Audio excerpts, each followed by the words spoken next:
Hello YouTube, this is Morgan Airspeed Prime here with my next Avatar discussion topic. In this one I want to talk about this this poll that the official Avatar YouTube channel put up not that long ago, but the result of which, since it first went up to now, has baffled me in a way that to the point where I really don't get, like, really, is this the way the fandom is interpreting this? And there's a few things to discuss about this, about sort of like the quality of responses.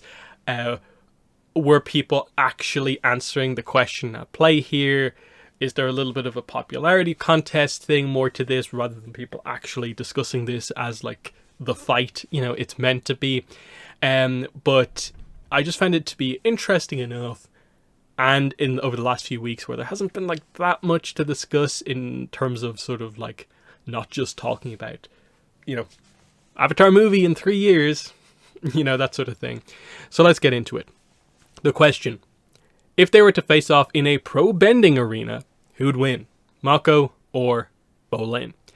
Now, straight away, there seems to have been 3 ways people interpreted this.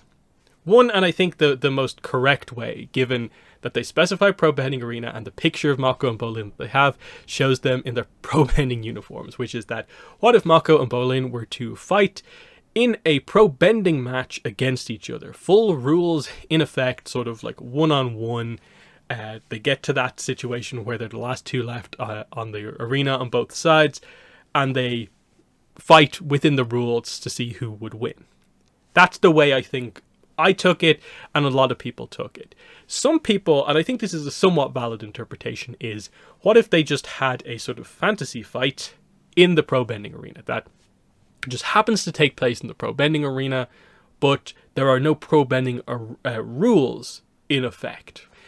The other way that people have taken this, the sort of discussion, I suppose, in the comments, I don't think there's much, like, from what was asked, I don't think there's too much validity to this, but we'll discuss it anyway.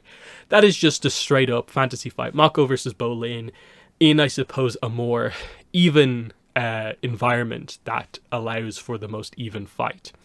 So they're the 3 things that I think actually came from this in terms of the fight that we'll get into. But the other factor in this is that I do think some people probably just saw a choice between Mako and Bolin and probably clicked on Bolin just as a show of preference to that character. And in the case, because Mako's involved, you have to bring in a little bit of the discussion of, like, there is a tendency in the fandom to hate on Mako because of romance, triangle stuff, shipping triangle stuff from book 1. And look, I've discussed this many times before. I don't particularly get why the dislike of Mako, that Mako is probably the least liked main member of the cast, has come from.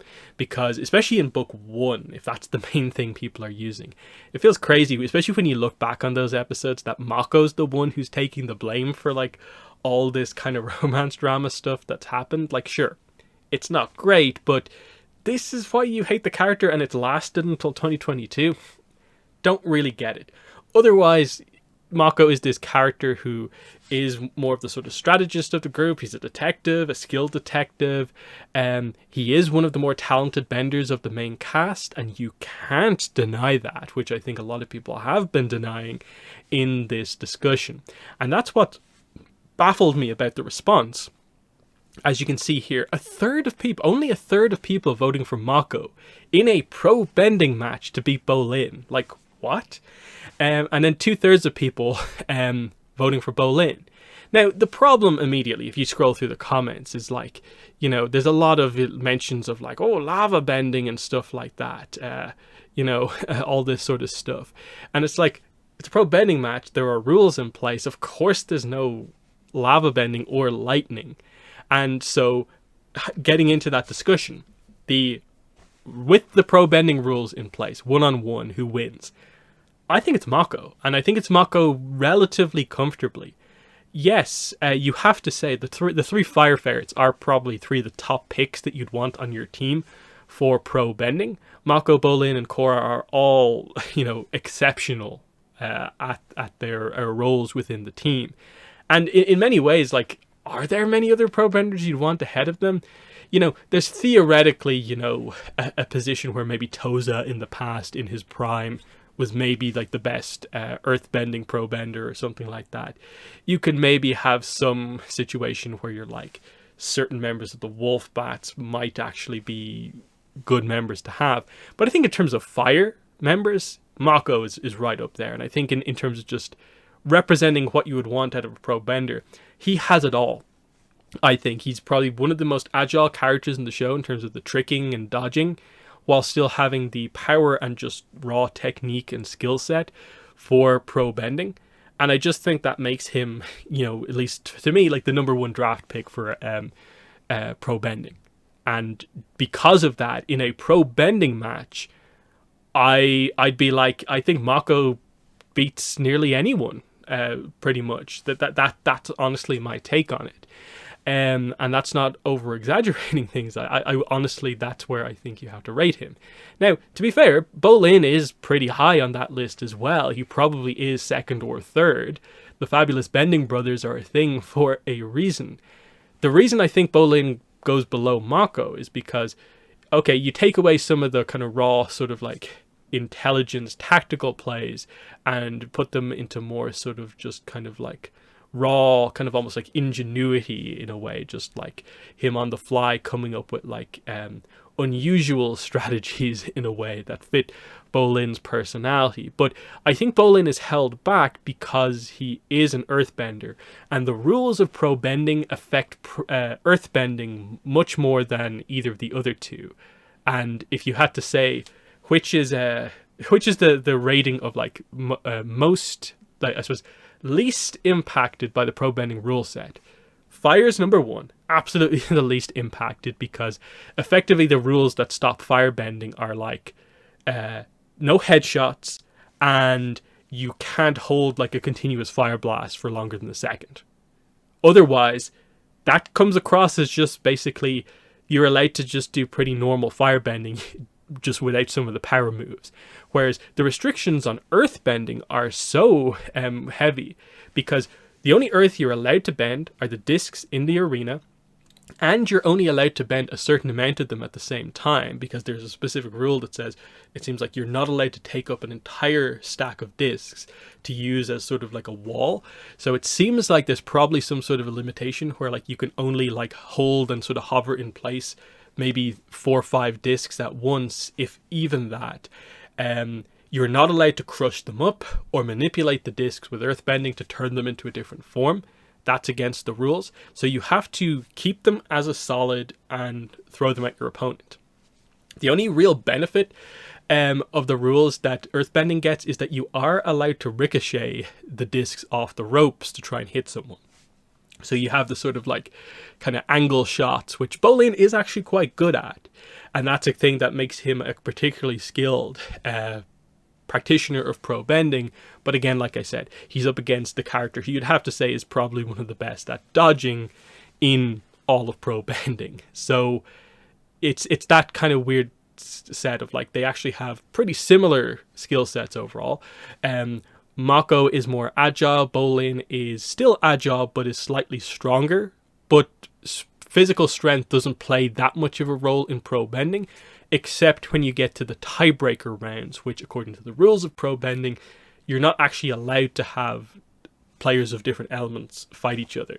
And I think that's because the rules affect the elements in different ways. So, but if they were to have it, I still think there probably is the advantage to Mako, because when the fight starts, they're separated. Bolin can't go into a grapple in that sense until he basically either eats a fire attack and gets hit straight off, because I think Mako's going to be first to the draw on the attack initially. Sure, you'd say Bolin has the advantage in grappling, but I don't think Mako's going to immediately lose in that, like, I don't think the strength differential is so much that it's just astronomical and Mako has no chance. So there's that situation. And then otherwise, I do just think that Mako can dodge what Bolin throws at him. And then firebending, because it's not as affected by the rules of pro bending, just means that Mako is able to just do a more typical bending style, while Bolin, obviously there's so much stuff from his normal earthbending style he can't do in pro bending. And I think it just means he has the advantage. Sure, out of, say, like, if they fight, say, like 10 times, I think Bolin would win once or twice, but I still think it's a comfortable Mako victory, probably like 8-2 or something like that. I do think it's probably that extreme, just because I do rate Mako quite highly. And obviously, like, sure, if you want to argue the case that, like, it's a little bit closer to that, I'll give you a little bit of that. But I do think Mako still overall wins. So, let's go with the second scenario. Let's say, well, they don't fully specify it's a full-on pro-bending match with all the rules. So it's just a normal fight that happens to take place in the pro-bending arena. So we're in the same location, basically, but now Bolin is capable of, breaking the rules effectively. But the key point to this, and this is where this one's even more of a stomp in Mako's favor, is that Mako suddenly has no restrictions. As a firebender, suddenly he can use his lightning at will. Nothing will restrict his lightning. 2, nothing is now restricting his firebending, so suddenly he can use power fire attacks if he wants. He can move around much more because the zones don't matter anymore. Bolin, obviously, is able to now use much more of the Earth discs, but the only Earth in play is still the Earth discs. And okay, Bolin is a lava bender, he can use lava bending, but he still has a very minimal amount of Earth. And everything that we seem to know of points to the idea that those discs, I don't think are the strongest, like, Earth we've seen anywhere. I think the fact that, like, they fire them and they kind of explode when they hit someone means that they're solid enough, but not like, granite. They're not made of granite, I don't think, or anything like that. So it probably is some sort of a tough clay type thing that those are actually made of. Meaning, even if he constructs them into like Earth constructs as like defense or attack, they're not using earthbending to its most optimal form. And so this is the whole point here, is that you have Mako capable of doing anything he wants to do versus a Bolin who is still heavily restricted by the arena that he's in and what's going on there. Now, they can get out of the arena. The problem is the way out of the arena is the water. Now, obviously the ramp can come over, but do you say that this fight starts with the kind of ramp to connect them to the rest of the arena active or not? You have to wait and see. Because obviously if they just go into the water, Mako suddenly has the advantage because he can just immediately turn any situation into a draw just by putting lightning into the water, I guess, and electrocuting them both. So there's that. And then if Mako just engineers it so that he basically jumps in first, Bolin follows him, he gets to ground underneath the arena, he can also engineer a decent situation there. Whereas Bolin has to travel, I think, quite a bit to get to more Earth. Otherwise, in the arena, he does just have those containers with discs. Now, theoretically, if he got every single disc that is in the arena, it's probably quite a bit.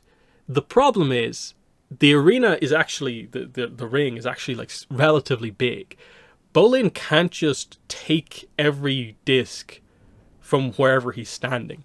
He can probably take up, as I've seen before, the evidence is Night of 1,000 Stars. He can take up the full capacity of 2 of those disc holders that are pretty close to him.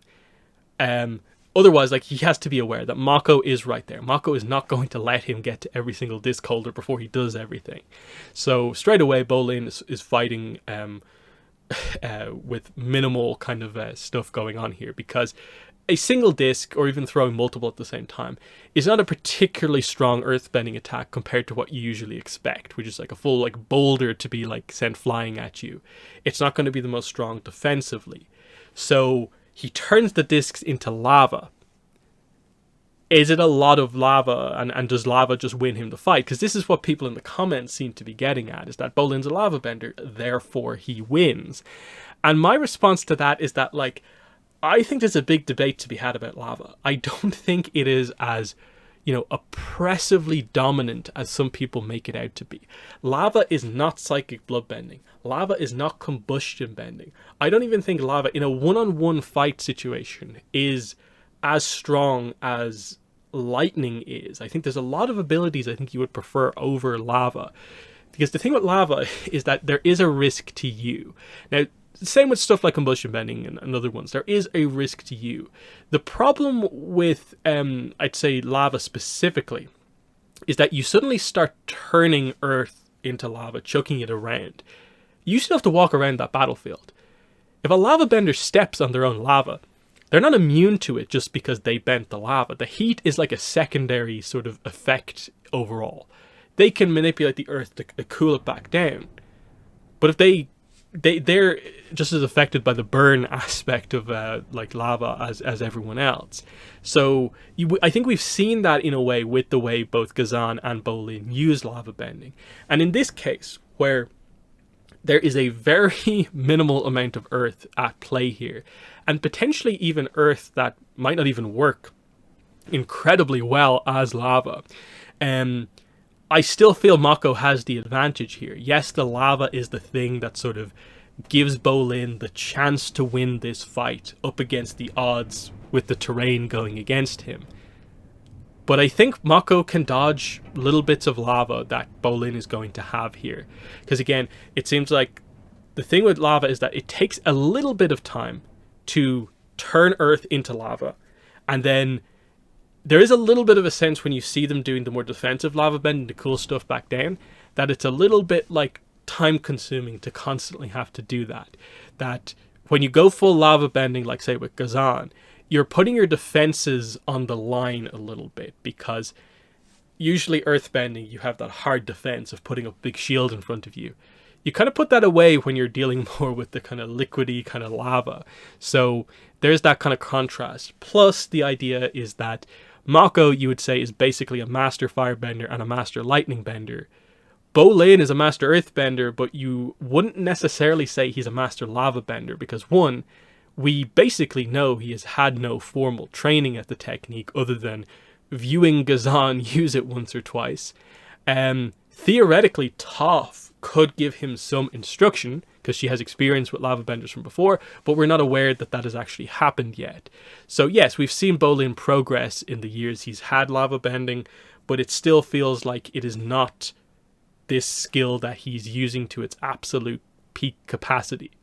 So I don't think this is a thing where it immediately gives him the fight, because Mako has lightning, and we haven't really talked about that yet.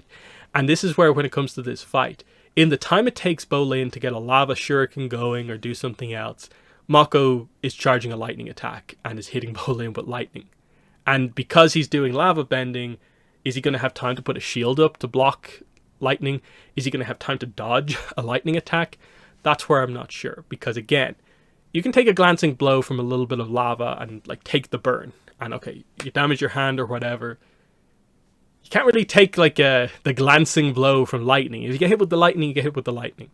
And you're either knocking someone out with a low charge attack, or you're killing them with a high charge attack. Like that's as far as we're aware of what it is. And Mako seems to be able to do both.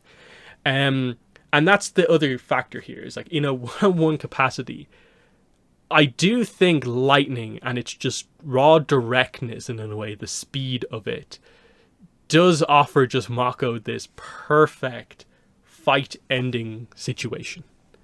And I think it's just slightly more I win the fight than lava bending is. So, in the first two situations, straight up by the rules pro bending match, and then no rules in the pro bending arena, I think Mako takes both of these fights comfortably. Like I said, the first one, it's probably like 7 or 8 3-2 to Mako over Bolin. In the second situation that we just discussed there, I'd probably go as far as to say I do think it probably is a 10-0 or a 9-1 to Bolin. So sorry, to Mako. I think just the advantage is so clear there that Bolin is not going to have that much to fight back against Mako with. So the third situation, what if they just had a full-on fight in more ideal conditions for both of them, so that the terrain is not particularly in either's favor, but neither of them are lacking for anything on the battlefield. I still ultimately lean in the direction of Mako, because The change here is that, okay, Mako is basically unchanged from the previous fight. Other than, I guess, he has a little bit more room to work with because he's not confined by the arena. So he can actually just run to get away from a large-scale attack. But Bolin can do a large-scale attack because he suddenly has access to his normal earthbending abilities for the first time. He's not at risk of running out of his element. He doesn't have to seek out specific areas of the battlefield to find the discs and stuff like that and then do quite a bit of work to make something happen with them. No, ground's right there. Earth shields are coming up all the time. He has a lot of stuff to turn into lava if needed. And so Bolin is finally in play here in full. And this is where we discuss the potential of Bolin. Bolin absolutely, I think, has the potential in the future to surpass his brother. I don't think he's there yet.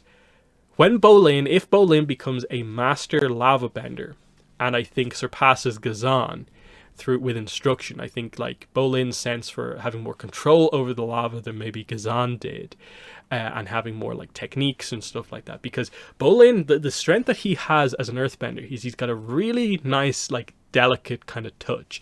It seems like Bolin is kind of is meant to be in that sort of almost like Yoon kind of situation where, like, say like pre-glowworm Yoon, like Bolin has the kind of delicate touch there, but maybe has a little bit more power than Yoon had. He maybe doesn't have the wild levels of just pure control that Yoon initially had, but he has maybe more power than he did.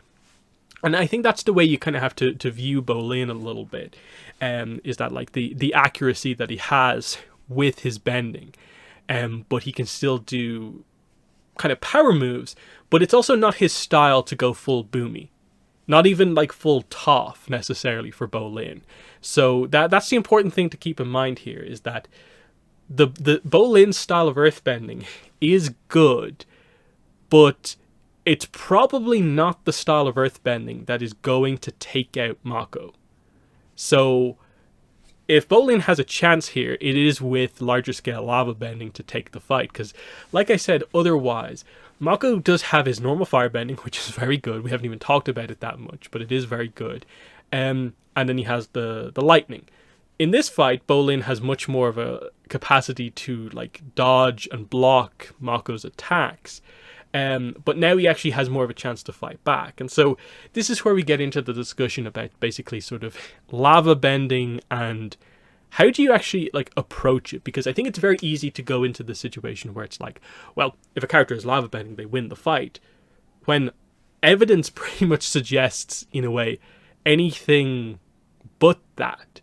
Lava bending allows you to kind of zone off areas and stuff like that. Create distance between you and your opponent.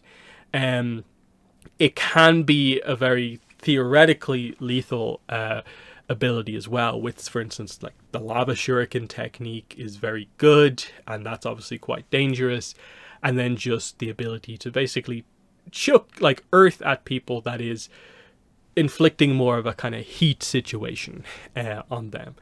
But it's almost difficult to kind of picture that, like, unless you're full on like using the environment and like knocking stuff down on top of people and like doing stuff like that, it doesn't necessarily feel like you can just sort of say that like, and then Bolin starts to lava bend and just wins the fight, because Mako is capable of dodging. He can, you know, throw an attack up in front of himself to block an attack being thrown at him.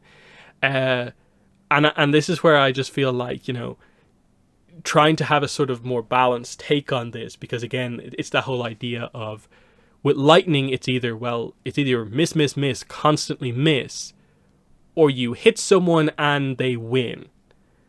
With lava, it's like, okay, if you just full on cover them in lava, you've won the fight, of course. Otherwise, do you have to say miss? How do you kind of like, in a way, account for the kind of gradual wearing down over the course of a fight of like little like rain, kind of hailstorms of lava kind of hitting you occasionally over the course of the fight? And then how do you account for the fact that like even the lava bender who's put that out there won't be able to maybe account for it at all times over the course of the entire fight. And again, like, this is where the agility thing kind of comes into play, of like, if you can dodge through some of those attacks and get in close, all of a sudden you're really close to your opponent, forcing them back, maybe even into their own like areas of lava on the ground that they have to suddenly bend to make cool again, or fight back and just take some damage, because again, they're not heat proof just because you're a lava bender, in the same way that just because you're a firebender doesn't mean you're burn proof. So there's that whole situation. This is obviously where it is much more even, but I do find lava bending is difficult to, it's difficult to go, either way with. You can't dismiss it as just offering like nothing, but you can't say that it is quite the same ability that just instantly wins you these one-on-one fights, like psychic blood bending or combustion bending. And then, like I've discussed already, I do feel in many ways lightning offers you a little bit more in a one-on-one battle.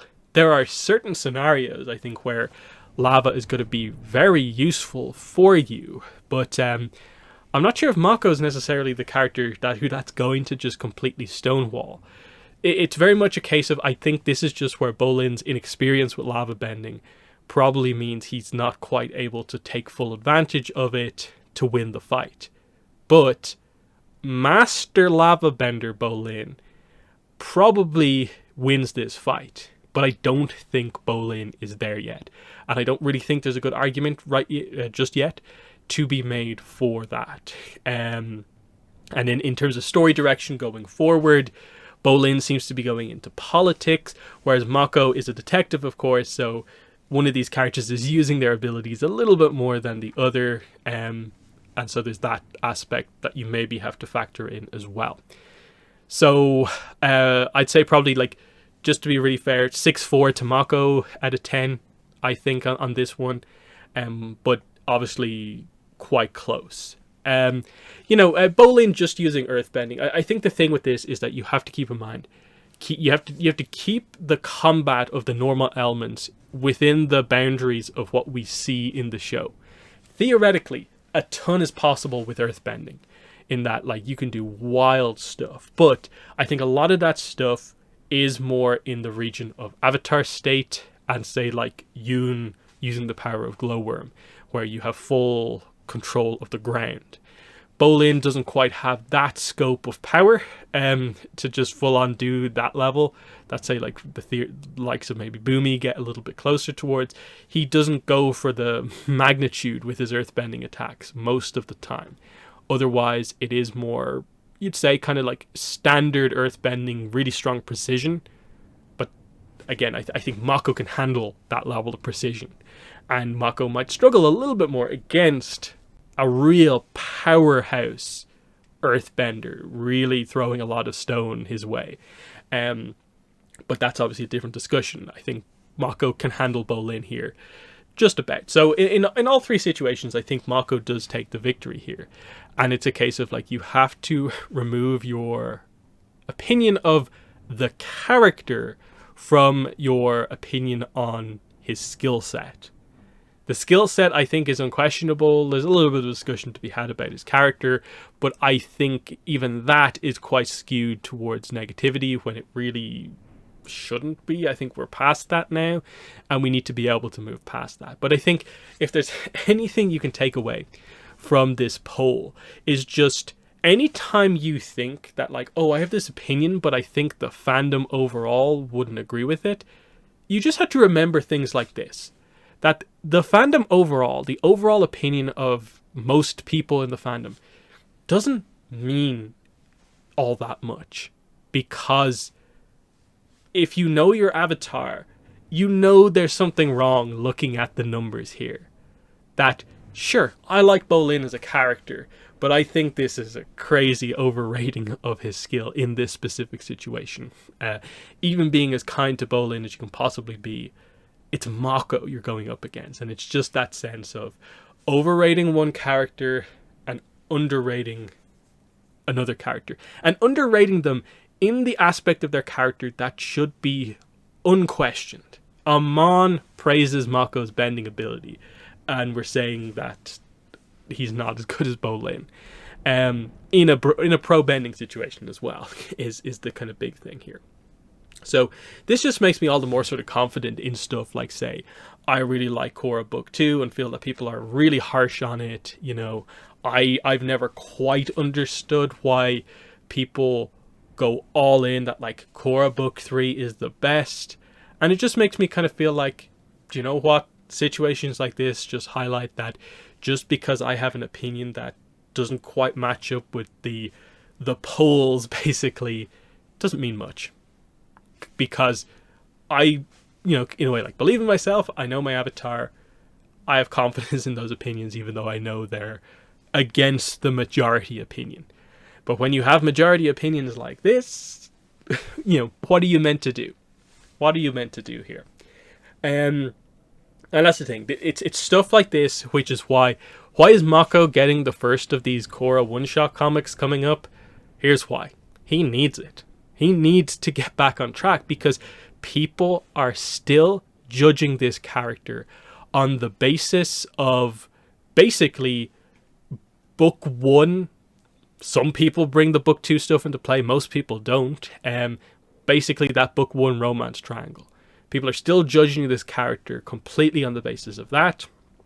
And the fact that has been one of the main things that has sort of carried through the series with Mako, when he is so much more than that. So that's why there's a lot of pressure, I think, on that comic. I hope it delivers, gets the character back on track, so that everyone who reads that can be like, yeah, they did Mako well in this comic, and we finally truly moved on from the kind of darker days for the character. Because you can see here, he needs it. He certainly needs it, absolutely. So yeah, in the comments, let me know what your thoughts here on this poll. What are your thoughts on what's happened here? Like, is this just a large amount of people not reading the question and basically turning this into a popularity poll?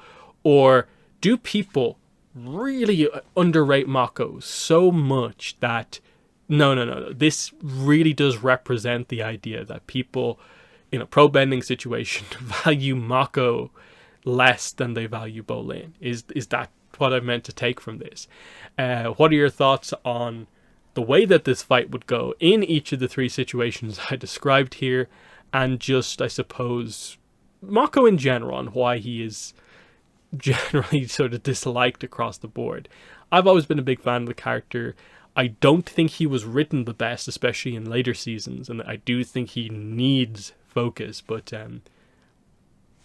to the extent that it has affected the character like this badly, like this many years on, it highlights that you probably do need to do something, and the fandom does need to change his opinions probably a little bit more going forward. But anyway, in the comments, let me know what your thoughts are, but that's been the video. Thanks for watching, and bye.